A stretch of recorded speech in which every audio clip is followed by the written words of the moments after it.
اسماء عدد. اسماء عدد ان کے لیے کیا قاعدے ہیں، کس طرح سے پڑھیں گے اور ان کے لیے تمیز کس طرح سے آئے گی. واحد اور اثنین جو ہے نا، واحد اور اثنین کا لفظ اپنی تمیز کے ساتھ مذکر و مؤنث ہو گئے. واحدۃ واحد، اثنان اثنتان، یہ تو آسان ہے. چلو اس کے بعد ہمارے پاس ہے 3 سے لے کر 9 تک یا 10 تک. ان میں کیا کریں گے، ان میں یہ طریقہ ہے نا کہ اگر عدد کیا ہو مذکر ہو تو جو معدود ہوگا وہ کیا ہوگا، مؤنث. اگر عدد کیا ہو مؤنث ہو تو معدود کیا ہوگا، مذکر ہوگا. خمسۃ رجال خمس نسوۃ پڑھیں گے. اور ان کی جو تمیز ہوگی نا ہمیشہ جمع مجرور ہوگی، جمع بھی ہوگی مجرور بھی ہوگی. خمسۃ رجال، رجال جمع بھی ہے اور کیا ہے، مجرور بھی ہے. رجال، خمسۃ رجال یہ کہاں تک پر ممکن ہے، 10 رجال. تک، 10 تک ہے. اربعۃ عشر رجالا کنا، الگ ہے. ہاں ٹھیک ہے، 10 تک ہے، صرف ہاں. 10 تک. پھر 10 کے بعد 11 بار میں بھی آسان ہے. 12 رجلا، 12 امراتا. ثلاثة عشر امرأة، ثلاثة عشر رجلا. ثلاثہ چھوڑ دو، صرف 12 11 میں یہ قاعدہ ہو گیا.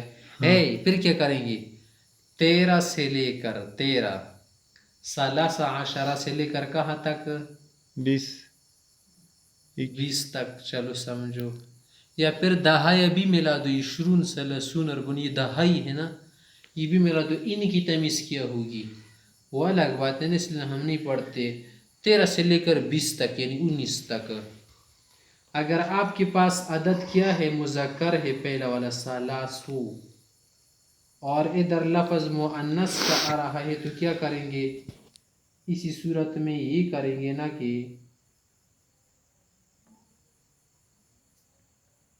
پہلا والا لفظ مذکر کے لیے مؤنث ہوگا. پہلا والا لفظ اگر مؤنث ہو تو پہلا والا لفظ پھر کیا ہوگا، مذکر ہوگا. مثلا نہیں آپ کہہ دیں 13 رجلا ہے یا 13 رجلا ہے. 13 رجلا ہے، کیا ہے، یہ 13 رجلا. اگر مؤنث ہو تو پھر کیا کہیں گے، 13 امرأة، 10 امرأة. 13 نعم، 10 13 امرأة. امرأة، 10 امرأة.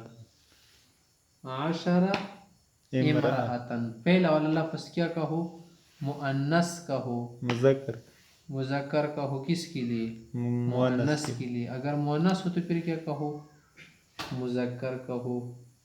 اس کے بعد والے جو حصے ہے وہ تو آسان ہے. نہیں 20 کے بعد 21 و 22 و 22 و 23، مؤنث میں اثنتان و عشرون. وہاں پر کیا کریں گے، تمیز ہمیشہ مذکر ہوگا. تمیز مفرد منصوب ہوگا، مفرد منصوب. 53 رجلا یا 53 امرأة، وہی ایک بات ہے.